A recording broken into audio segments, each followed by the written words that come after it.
Time for something Nerdist, something news, a little bit of both, a little bit of both. Phase 3 of the Marvel Cinematic Universe is about to be in full swing with next year's release of Captain America Civil War and Doctor Strange, and with the recent corporate shakeups at Disney, Kevin Feige has more creative control than ever, meaning we might get some of the biggest, most comic booky Marvel flicks yet, which is why we are losing our minds waiting for our most anticipated movie of Phase 3, Guardians of the Galaxy Volume 2. That's 3 fingers, I meant 2. The Spacebound sequel won't be out until May 5th, 2017, but we've got a little tidbit for you thanks to a special guest later in the show. For now, however, let's recount everything we know so far about the squeakquel. First up, we know the story will be both bigger and smaller than the original, with the requisite high-scale sequel action, but also a tighter focus on the characters we already know and love. Writer-director James Gunn promises the script, for which he just completed a second draft, is more emotional than the original, and Chris Pratt even said that it made him cry. That might be because it'll hone in on the relationships between fathers and their children. That means we're finally going to meet Peter Quill's alien papa, and it won't be his comic book dad, Jason of Spartax, because James Gunn said so. We'll also probably delve deeper into Gamora and Nebula's relationship with Thanos, and it hopefully means we can count on an expanded role from Michael Rooker's Yondu. At least that's what he implied when we interviewed him at the Ultimate Marvel Movie Marathon. I got a scoop. You want to know what? You want to hear Rooker's role in the second movie? We open up. Yondu's face. We pull back slowly. Yondu's head on a stake. He's been killed. That's Rooker's role in the second film. Here, let me tell that again. It's Yondu's face on a stake, and then the rest of the movie. It's all about how he got there. Bam! Oh, always trolling, Rooker.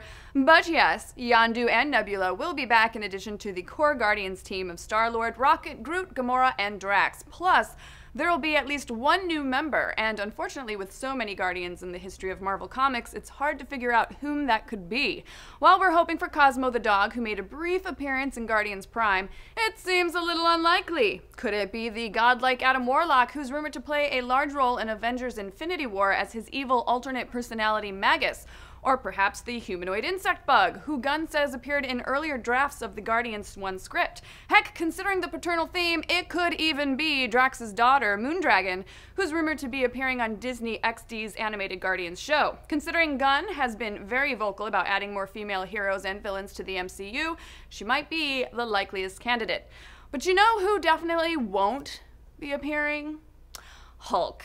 So stop asking. And as badly as we want to see Bruce Banner pilot his little shield ship all the way out into space to party with the Guardians and eventually wind up on the planet Sakaar, where he can rule as king and give us the Planet Hulk movie we all deserve, it just ain't happening. But before we get ahead of ourselves, it's Guardians of the Galaxy actor Sean Gunn, everybody! Woo!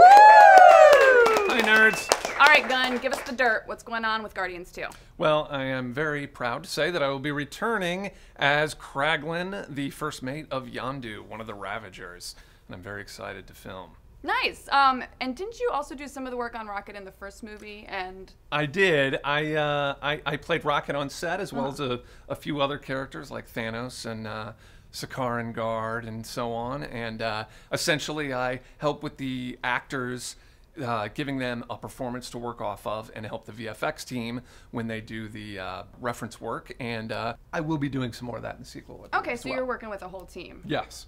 All right, so didn't you improv one of the famous Rocket lines in the movie as well? I did. I improvised the line, "Here we are, a bunch of jackasses standing in a circle," which I'm very proud of. It is the only line in the movie that I improvised.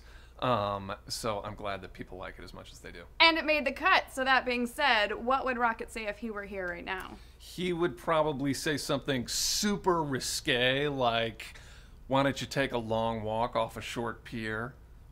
Or maybe he might just tell you to go yourself. Awesome. And not unsurprising.